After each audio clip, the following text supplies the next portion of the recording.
કે જ્યારે પણ ખેડૂતો પર આફત આવી છે, જ્યારે પણ ખેડૂતો પર સરકારે ક્યાંક ને ક્યાંક કૃષિ વિરોધી નિર્ણય લઈ અને ખેડૂતોના દેવામાં વધારો કરવાના પ્રયત્ન થયા છે, ત્યારે ખેડૂત આગેવાનો, ખાસ કરી આમ આદમી પાર્ટી કિસાન સંગઠન અને આમ આદમી પાર્ટી ખેડૂતોના પડખે ખંભે ખંભો આપીને ઊભી રહી છે. આજે જ્યારે ભારત સરકાર દ્વારા નિર્ણય લેવામાં આવ્યો કે અમેરિકા સહિત અન્ય દેશમાંથી જ્યારે કપાસની કોઈ પણ આયાત કરશે તો ભારતની અંદર બહારથી કપાસની આયાત થશે તો એના પર ટેક્સ નાબૂદ કરવામાં આવ્યો. એટલે કે બહારથી જે કપાસ આવે છે એના પર ટેક્સ નહીં લાગે અને એ કપાસ અહીંના વેપારીઓને સસ્તો પડશે. જ્યારે ઓક્ટોબર મહિનામાં ગુજરાત અને દેશના ખેડૂતોનો કપાસ બજારમાં આવવાનો છે, ત્યારે સરકારે સપ્ટેમ્બર મહિનામાં બહારથી કપાસની આયાત કરવાની, એ પણ કર મુક્ત કરીને ક્યાંક ને ક્યાંક ખેડૂતોને કપાસનો પૂરતો ભાવ ન મળે એના માટેનું આખું ષડયંત્ર થયું છે.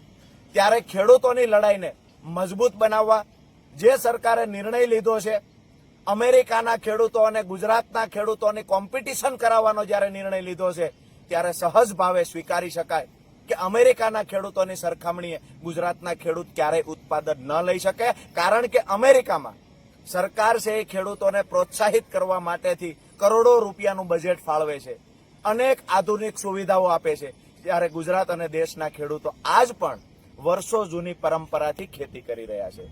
ક્યાંક ને ક્યાંક સરકાર ખેડૂતોને પ્રોત્સાહિત કરવામાં નિષ્ફળ ગઈ છે, ઉત્પાદન વધારવામાં નિષ્ફળ ગઈ છે. આવા સમયે ગુજરાતના ખેડૂતોને પૈડા પર પાટું મારવાનું કામ ભારત સરકારે કર્યું છે. ખેડૂતોને પૂરતા કપાસના ભાવ મળી રહે અને જે બહારથી આયાત કરવાની વાત છે એ નિર્ણયને રદ કરવામાં આવે, એની સાથે જે સ્થાનિક ખેડૂતોની પડતર માંગણીઓ છે એના ઉકેલ માટે થઈ અને આમ આદમી પાર્ટી એક ચોટીલામાં મહાખેડૂત સંમેલન કરવા જઈ રહી છે.